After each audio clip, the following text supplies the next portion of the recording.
bien chers amis, mes bien chers frères, puisque la Providence a désigné ce jour du premier samedi du mois pour être la date de cette cérémonie d'ordination au sous-diaconat et au diaconat, je ne crois pas pouvoir mieux faire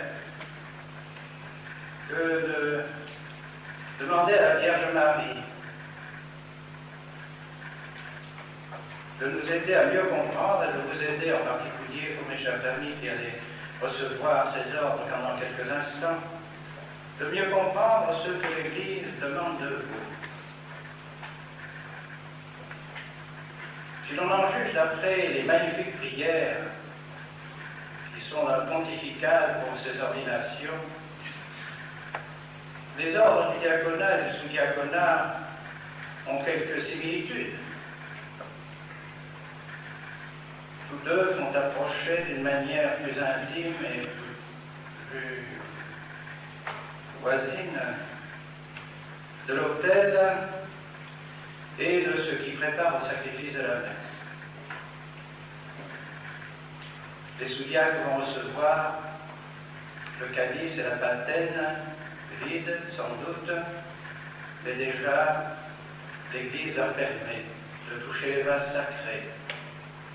L'Église leur demande de veiller avec un soin particulier sur les nappes de l'autel, sur les linges qui entourent le corps de notre Seigneur Jésus-Christ. Et l'Église fait remarquer que l'autel c'est le Christ et que ces vêtements qui entourent l'autel et qui ornent l'autel sont les saints, les fidèles, le corps mystique de notre Seigneur Jésus-Christ. Ainsi les sous-diacres, pensant à la charge qui leur est donnée, auront aussi soin de ce corps mystique de notre Seigneur, et comme le dit si bien l'Église, ils purifieront les âmes qui devront s'approcher du Saint-Autel et du sacrifice eucharistique. Ils purifieront ces âmes par la céleste doctrine, par la doctrine de la foi, par la doctrine que notre Seigneur Jésus-Christ nous a enseignée. Et c'est pourquoi ils recevront aussi l'autorisation, le pouvoir de lire les épîtres pour les vivants et pour les défunts. Toucheront ce livre des épîtres, recevront ainsi la grâce particulière de pouvoir convertir les âmes par leurs paroles et par la lecture de ces épîtres. C'est donc là une grande grâce que le bon Dieu va leur faire. Il en est de même pour les diacres, mais eux s'approcheront encore davantage du saint-sacrifice de l'autel. Désormais, ils pourront, eux, porter les vases sacrés qui enfermeront le corps, le sang, l'âme et la divinité de notre Seigneur Jésus-Christ. Grande grâce, certes, de pouvoir ainsi s'approcher de si près de celui qui est notre Dieu, de celui qui est notre Rédempteur.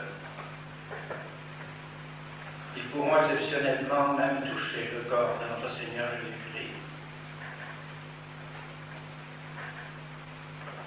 Et puis, ils auront, eux, la charge particulière de proclamer l'Évangile au monde, la parole de Dieu, la parole de notre Seigneur Jésus-Christ lui-même, car c'est bien le Verbe de Dieu, notre Seigneur Jésus-Christ, qui est l'auteur de la Sainte Écriture. Par conséquent, en annonçant l'Évangile, les diacres se feront les porte-paroles du Verbe de Dieu, de notre Seigneur Jésus-Christ lui-même. Charge importante, certes, s'il en est une, car si Dieu a voulu parler aux hommes, c'est bien pour leur apporter la vérité, pour leur apporter la lumière à leurs intelligences et les convertir à la foi en notre Seigneur Jésus-Christ. Et tous deux, diacres et sous-diacres, revêteront les uns à la tunique, les autres à dalmatique. Comme le dit si bien aussi l'Église dans ses prières, signe de la joie. Signe de la joie et de la sainteté qu'ils doivent revêtir et qu'ils doivent rayonner autour d'eux. Car la grâce de notre Seigneur Jésus-Christ porte en elle la joie d'être unis à Dieu, la joie qui est celle de Dieu lui-même, qui est sa gloire, qui est son habitacle, qui est toute sa respiration en quelque sorte. Dieu respire la joie, ne respire pas la tristesse. Mais pour arriver à cela, il faudra que, pour avoir cette grâce particulière et la remplir selon les désirs de l'Église, alors l'Église se permet de donner des conseils, et des conseils très stricts, je dirais presque sévères, aux sous-diacres et aux diacres, en leur demandant de s'éloigner du monde, de s'éloigner de tous ces désirs de la chair, de toute cette concupiscence de la chair, la concupiscence des yeux, orgueil de la vie. Et c'est là particulièrement que je vous convie, chers amis, à regarder la très sainte Vierge Marie, à jeter un regard sur la Vierge Marie. Car si la Vierge Marie a été choisie pour être la mère de Dieu, c'est bien parce que le bon Dieu l'avait préparée d'une manière toute spéciale. Songez qu'elle a pu, par un privilège extraordinaire, être à la fois féconde et en même temps garder sa virginité. Elle est demeurée vierge. Vierge avant, vierge pendant, vierge après son enfantement.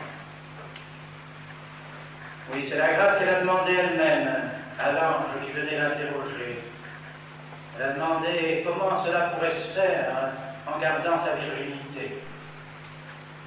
Et Dieu lui a répondu par la bouche de l'ange, c'est l'Esprit Saint qui opérera toutes ces choses. Eh bien, si l'Esprit Saint qui a inondé la Vierge Marie lui a donné ce privilège de rester vierge,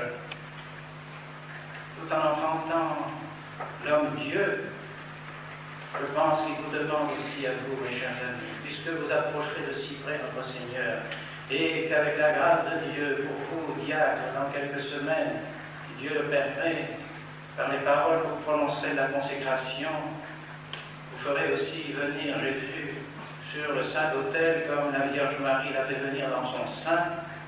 Eh bien, le bon Dieu vous demande aussi, et l'Église vous demande de rester vierge, de garder avec dévotion le célibat, de garder votre cœur pur de toute pensée qui n'est pas conforme à la sainteté de Dieu.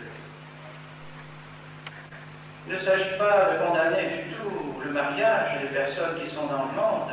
Elles sont dans le monde, elles ne sont pas du monde, elles ne doivent pas être du monde. Dieu leur demande aussi, sinon les mêmes exigences, mais du moins la même vertu. Et quand Saint Jean nous dit que celui qui est ami du monde est ennemi de Dieu, eh bien, Saint Jean veut dire par là que ceux qui sont amis de la concupiscence du monde, de ce monde de péché, de ce monde qui ne cherche qu'à désobéir à Dieu, de ce monde qui est rempli de cette concupiscence qui l'éloigne de Dieu. Et en effet, il n'est pas possible d'être en même temps ami de Dieu et de s'éloigner de Dieu par tous les actes de sa vie. Il faut donc choisir. Alors vous avez choisi, mes chers amis, et vous le manifesterez tout à l'heure en avançant vers l'autel. Oui, nous avons choisi de nous donner à Jésus-Christ, de ne penser qu'à Jésus, de ne penser qu'à ses intérêts, de ne vivre que pour son règne, de tout faire pour que le règne de notre Seigneur arrive, comme la Vierge Marie. Et elle aussi, parce qu'elle a été vierge, parce qu'elle a été choisie par Dieu pour être la mère de Jésus, est devenue aussi mère de son corps mystique.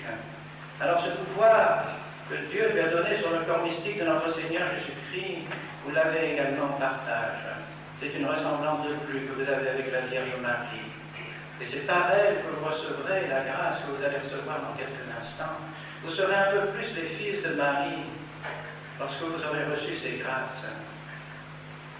Alors demandez à la très Sainte Vierge d'avoir aussi les vertus qui ornaient son âme, et en particulier ces deux vertus que vous pouvez avoir et que vous devez avoir, que nous devons rechercher, que nous devons demander à Dieu par l'intercession de notre Père du ciel, la sagesse et l'humilité. La sagesse. Celui qui s'éloigne du monde, celui qui s'éloigne de tous ses soucis matériels, de tous ses soucis charnels, voit Dieu, contemple Dieu plus facilement, plus aisément. Et cela, l'exemple de toute la vie des saints l'ont montré. Les saints se sont approchés de Dieu. Ils ont vu Dieu dans une certaine mesure parce qu'ils étaient détachés du monde, parce qu'ils étaient éloignés du monde. Les âmes charnelles ne peuvent pas voir Dieu. Celles qui aiment le monde ne peuvent pas voir Dieu. Alors elles ne comprennent pas Dieu, elles ne peuvent pas le comprendre. C'est ce que dit tout l'Évangile, c'est ce que dit notre Seigneur Jésus-Christ lui-même, c'est ce que dit Saint Jean dans son premier épître. Non, celui qui est du monde ne veut pas comprendre Dieu, il n'a pas Dieu en lui. Mais vous, par l'Esprit Saint, vous aurez encore davantage Dieu en vous. Alors si vous voulez vraiment avoir la sagesse de Dieu et agir selon cette sagesse dans toute votre vie, alors éloignez-vous du monde. Et cette sagesse, si vraiment vous la pratiquez, si vous la mettez en pratique, vous donnera l'humilité. Comme le dit si bien saint Thomas d'Aquin, plus on s'approche de Dieu, plus l'on connaît Dieu, et plus on est certain de moins le connaître. C'est là une vérité, je dirais presque fondamentale dans la connaissance de Dieu.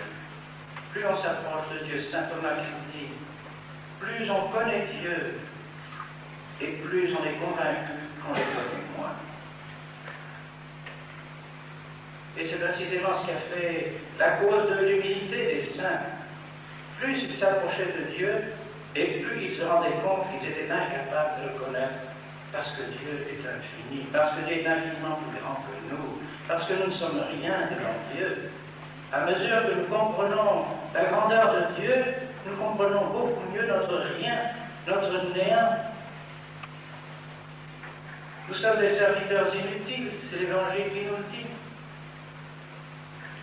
Alors à mesure que vous aurez la sagesse qu'avait la très Sainte Vierge Marie, à mesure aussi que vous aurez son humilité, et elle a manifesté dans toute sa vie cette humilité, ce néant, elle s'est effacée devant son Fils, elle disparaissait devant son Fils, mais cependant elle était présente pour s'unir à sa vie, pour s'unir à ses souffrances. Et il me semble que de même que la Vierge Marie a reçu tous ses dons et ses vertus, vertus de sagesse, vertus d'humilité, il me semble qu'on ne peut pas séparer Joseph de Marie à cette occasion, car il nous donne aussi une grande leçon de sagesse, une grande leçon d'humilité. Si quelqu'un a eu une fonction sublime au cours de sa vie, c'est bien Saint Joseph. La garde de Marie et la garde de Jésus. Il a dû avoir, et nécessairement il a eu, toutes les vertus qui lui étaient nécessaires pour remplir cette fonction extraordinaire, unique dans l'histoire de l'humanité. Aussi Saint Joseph a dû être rempli d'une sagesse extraordinaire. Et il a été rempli par le fait même d'une humilité singulière. Quelqu'un a-t-il été plus humble que Joseph? Et pourtant, quelqu'un a-t-il une fonction plus sublime et plus grande que celle qu'il a eue? Alors demandons aussi à Saint Joseph, qui lui aussi a été vierge, qui lui aussi, par la grâce de Dieu, a gardé sa virginité et son célibat. Demandons à Saint Joseph de nous donner cette grâce de la dévotion à la chasteté. Et en même temps, demandons lui aussi sa sagesse, de participer à sa sagesse et de participer à son humilité. Alors, nous serons prêts à recevoir ces grâces que le Saint-Esprit va vous donner dans quelques instants, mes bien chers amis. Vous entendrez plusieurs fois l'Église vous parler de l'Esprit Saint et de l'Esprit que vous allez recevoir. Pour les sous-diacres, vous entendrez toute la liste des dons que le Saint-Esprit veut vous donner et vous donnera en abondance plus grande encore que celle que vous avez reçue jusqu'à présent. Et pour vous, diacres, vous l'entendrez par la forme même du sacrement que vous allez recevoir. Accipe Spiritus Sanctum a propos. Recevez le Saint-Esprit pour recevoir en particulier ce don de force qui vous fait lutter contre le démon et contre toutes les tentations de ce monde. Voilà ce qui est la forme même du sacrement du diaconat. Par conséquent, l'œuvre qui va s'accomplir en vous dans quelques instants sera aussi, comme pour la Sainte Vierge Marie et pour Saint Joseph, l'œuvre du Saint-Esprit. Nous le demanderons à eux et nous le demanderons aussi à Saint Étienne. Saint Étienne qui est particulièrement mentionné à l'occasion des diacres, qui fut aussi, lui, d'une grande sagesse, puisqu'il a vu Dieu dès ici-bas et d'une grande humilité,